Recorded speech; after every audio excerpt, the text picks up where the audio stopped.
What we're going to do tonight is I'm going to talk about Christmas like we did last Wednesday night. And everything, every doctrine in the Bible and every issue that comes up, there's always what we call ditches on both sides of the road. Some people go to the extreme a good example of somebody going to the extreme on Christmas is Jehovah's Witnesses. They go to the extreme. I guess they ain't got nothing much to preach, so they just find something like Christmas to preach against. And they go overboard. I mean, they don't acknowledge any kind, no birthdays, no, not even ours, let alone the Lord's. No, nothing like that. And refuse to give Christmas gifts, put up trees, anything like that. It's all pagan, it's all heathen. Now, they do have a point. They do have a point. But at the same time, according to the Bible, a tree, like that tree right there, can't make you sin. A tree's neutral. It ain't good, it ain't bad. It's a tree. I told somebody the other day, I said, I can't imagine somebody preaching against a Christmas tree and they have a TV. You know, which is more dangerous to you, a TV or a Christmas? Really? I mean, Lord have mercy. But now, at the same time, you can go overboard the other way on Christmas and make it some kind of worshipful, wonderful. We all know that Jesus wasn't born in December. We all know that there's nothing magical or mystical about a tree. We know that about 80% of the stuff connected with Christmas is really a bunch of junk. It's a money-making racket. Now, where me and you fit in is somewhere in the middle somewhere. We fit in the middle, and straight right down the middle. That's where the truth always is, right straight down the middle. You always got nuts that carry stuff to the extreme. And I had a preacher friend of mine. He said, "You ain't got one of them bail bushes in your house, do you?" I said, "Yeah, I do. I got a bail bush. You'll have to pray for me." And I said, I'm sorry. He said, "That's wicked." And he had lights all the way up around his house. I said, "Well, you got a bail house?" I don't know what a bail house is, but you know, he's saying that tree has heathen connection. And he's right, really. I mean, what he's saying is true. I mean, I've read all that stuff. I know. But in my mind, I ain't worshiping a tree. I don't know. Now, tonight, we're going to talk about something a little bit more serious, brethren and sistren. It's going to be a little bit different. There's one part of Christmas that can't be justified at all. I can live with the tree, buying presents. You buy them, I'll open them. I'm a firm believer in that. Amen. I love Christmas presents. And I can't buy one for all of y'all because there's too many of you. But there's only one of me. And everybody can buy me a nice present. I'm just kidding. I believe in all that. But there's one part of Christmas we can't justify. I don't care how hard you try. And that is what? Santa Claus. Santa Claus. And that's what we're going to talk about tonight. Ain't no way. There ain't no way. Did you know the average church here in this part of the country still has Santa Claus come down the aisle at Christmas and give out gifts to I get in trouble every year for this. They called us a cult one time. Somebody said, "That's a cult." He told the kids there wasn't no Santa Claus. You remember a few years ago? Was it your bus, Brother Mike? I got out on the bus one Sunday morning. It was packed full of kids. I said, "All right, everybody shut up.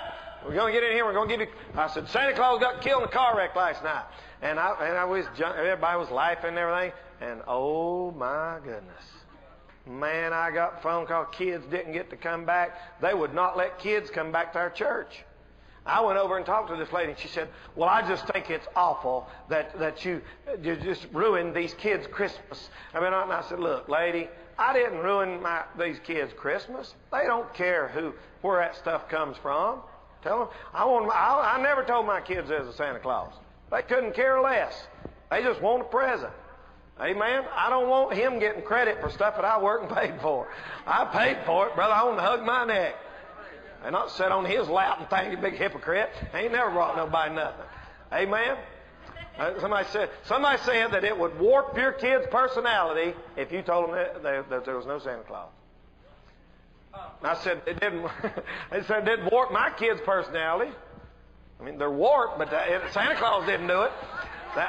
It wasn't Santa Claus that made them like that. I remember when I was growing up, we'll have a little confession time here tonight. You know, we'll have some honest confession since, you know, we got a lot of folks that's not here tonight, and so it's a smaller crowd. Let's have some confessions. I remember when I was little, Mom always said, "Now Santa Claus is coming. You gotta go to bed. And the closest I ever come to really, really believing in Santa Claus, one time Mom left him a fruit cake and some coffee, and she left it on this table and a note, "Santa, you know, if you're hungry, you can eat this tonight." And I remember thinking, "Now he ain't gonna come in here and eat that. Surely not." Well, you know what they done? After we went to bed, Mom and Daddy went in there and cut out about a third of it, you know, and drunk the coffee and put a note, "Thank you," from Santa and all that. And they got up the next morning and said, "Well, he ate his fruit cake and everything." And I remember that's one time, and I must have been about 7 years old. I remember thinking, "You reckon he really did come in here and eat that?" That's the closest I come to believing in him. But I still have my doubts about him. But now other people, they believe in him, brother, just like, they believe in that light right there. The little kids, they just know it's true. I was always real skeptical, but they about had me that time. They come in a hair hat. And you know something, people? I know somebody that was about 13 or 14, and their daddy come in and finally told them the truth, said there wasn't no Santa Claus, and they about passed out. They said, "I just got dizzy like that." Said, "I felt like I was going to pass out." And I thought, ain't that something? But now, I'm going to give you a bunch of things about how Santa Claus has stole the glory from Jesus at Christmas. That's what I'm going to do tonight. And if that's heresy, make the most out of it. If that makes us a cult, so be it, brother. But I'm going to tell you, there's one big thing about Santa Claus. You don't have to study St. Nick, which we're going to. You don't have to study all the... I had all got Center Claus, Nicholas Claus. That's where it come from. St. Nicholas, leave off the Nick Claus, and they call him St. Claus, Santa Claus, like that. And that's how it turned into Santa Claus. And I'll show you that in a minute. You don't even have to study all that. You don't have to study history. You don't have to study whether or not St. Nicholas really existed, which there's no evidence to prove that there was really even such a person. You don't have to study the background of Christmas. You just have to know one thing. It's a lie. It's a flat out lie to tell kids that somebody flies through the air and comes down your chimney and leaves you presents and goes to everybody in the whole world's house in one night. That is a lie. That's a lie. And boy, you'll get you in more trouble. I'll get in trouble for it this year, guarantee it. People say you're spoiling the fun of Christmas.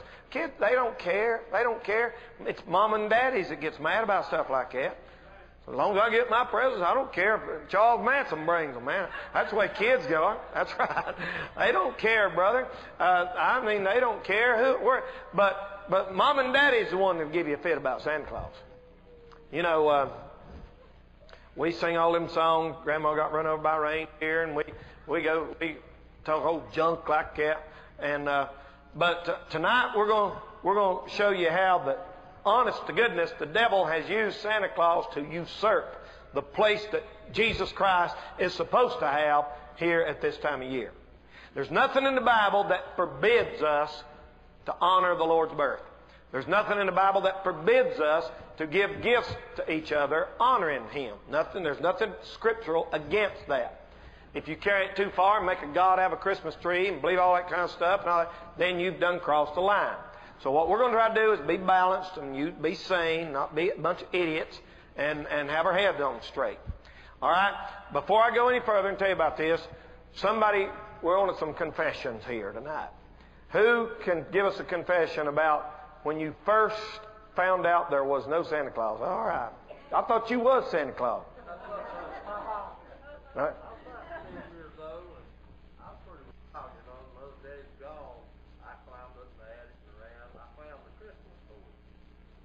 Yeah. The problem was I fell through the deck onto the furnace. And men went to the house down below, so I went down